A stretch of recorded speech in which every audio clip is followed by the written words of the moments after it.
We want to ask ourselves simply, why do organizations exist? We must know that. And then, of course, from that, we need to draw a conclusion that organizations actually exist in order to enhance the value of human beings. Because if individuals can attain specific results on their own, they don't need to come and sit together. We come under umbrellas. We're here under ProMaCon because we cannot get all we need on our own. Then ProMaCon and Project Management Association becomes the umbrella or the organization under which we want to derive this. And of course, when we are talking about this welfare is made possible through availability of goods and services. But availability of goods and services do not make for welfare. We must consider the issue of affordability. Because you may need something. They are lying outside there, but you can't afford to have them. Therefore, your welfare can never be satisfied. And when we are talking about this concept of affordability, certain things will come in.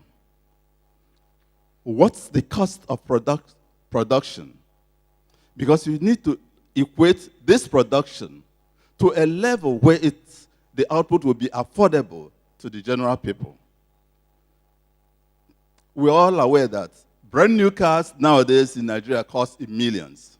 But how many Nigerians, I'm talking about Nigerians, the generality of Nigerians, can afford brand new cars? We need that for our welfare. Nobody would like to start driving about in 1992 model of a car. Push me, I push you.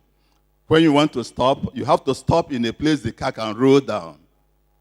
We are talking about the concept of the production and relating this production cost to the concept of the availability and therefore your ability to meet, you afford to purchase these goods and services. And when we start looking at it, we now put ourselves into what we term to be the total cost of production. And of course, we do know that cost of production will always be made up of two components, the fixed and the variable. The fixed cost and the variable. Of course, the fixed cost pertains to the project side, while the variable is on the implementation or the general production side.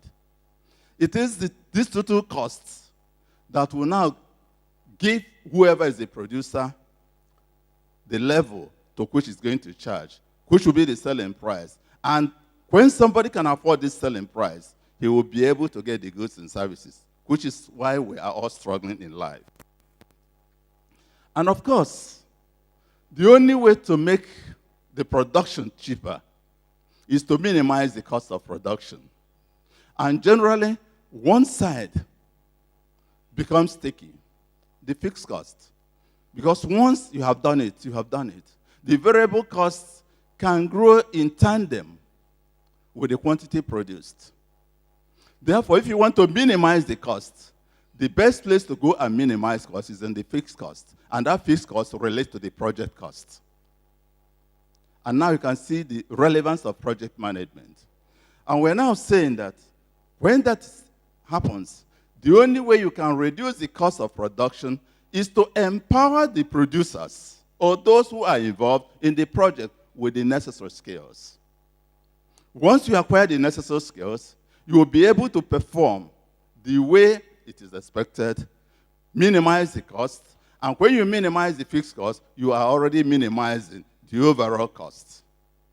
It becomes quite easier. But another particular thing we need to look at is that when you are talking about the project and the operational side, we are saying that certain things happen. And that's where the empowerment comes. Employment. But let's take it gradual.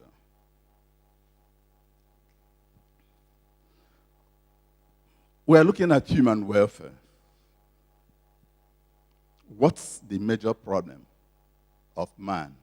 Or what propels our struggles in life? To get the basic necessities. And this must have been what propelled Adam Smith in 1776 to propound that his big theory, which you say in his book, The Wealth of Nations, government action to help the productive activities to increase so that individuals will be able to get the goods and services. That's simple.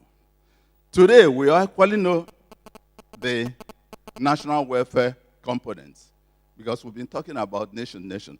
What is the struggle in National Assembly today? What is the struggle everywhere? Who controls the means of production? That's a major simple. If you go all the battle going on in our polity, it is not on payment of salaries. It is on the capital vote. The capital vote is the project vote. Nobody struggles for recurrent. Because if you employ 4 people, we know the 4 people. We know what their salaries look like. We know the benefits attached. There's no problem. All the war in National Assembly, all of them hinge on what? The capital appropriation, which is controlling productive activities. And that's the aspect where the project matters so much. But we're still talking about human welfare. How do we bring human beings into this? A human individual or any individual fights to get the basic requirements. Are you okay? Fights to get the basic requirements. But if it's going to get that requirements, having the requirements is not the problem. Just like in Nigeria today, go to Lagos, go to Abuja, you see a lot of housing estates. Some of them are empty for some time because the occupation cannot be afforded by the normal Nigerian citizens. We start talking about the concept of that affordability. What does that mean? You must be empowered. And your empowerment can only come from your factor earnings. If you do your basic economics, you will understand that there are 4 basic factors, actually 3 basic factors. The 4th one just came off out of the 3rd one. One of them is land. What do you get from land? Rent. And rent becomes the income derivable from land. But how many people do have access to land in order to derive that particular rent and therefore that factor earning? Minimal. There are a lot of crises in Nigeria today, and those ethnic wars, balancing communal wars, on fight over a piece of land. That tells us the scarcity of land. And therefore, not everybody. That's why when you go to advanced countries, if you own 1 square inch, you can take the thing to the sky. Because it's so scarce. Even if we check what the Lagos state is doing in reclaiming part of Lagos, you discover it's a very minimal addition. But they say they are reclaiming what was lost. It's not that they were actually adding anything. So land, that is not the easiest way to empower anybody. And once you are not empowered, you cannot be in position to purchase the necessary goods and services you want. You move to the second. Let's take the concept of capital first. What do you get out of capital? Interest. Majority of those of us here, cannot even balance my budget at the end of the month, much more thinking about investing and getting interest out of that. Most of us have our salaries go to the banks, only the next day to go and withdraw everything and solve our problem. And therefore, it is not an open place. It is something for the exclusive group. We leave that and go to the entrepreneurship. What do you get out of entrepreneurship? Profit. What is entrepreneurship? The ability to use your head to create something. Of course, to be able to create something on your own means you must have been educationally and intellectually empowered. By the time you look at the statistics of Nigeria, you know how many people are in the school system and able to pay for those things. You discover it is not an open place. The last point is labor, and that is what most of us possess. Including myself, the only income I get is salary. That I know.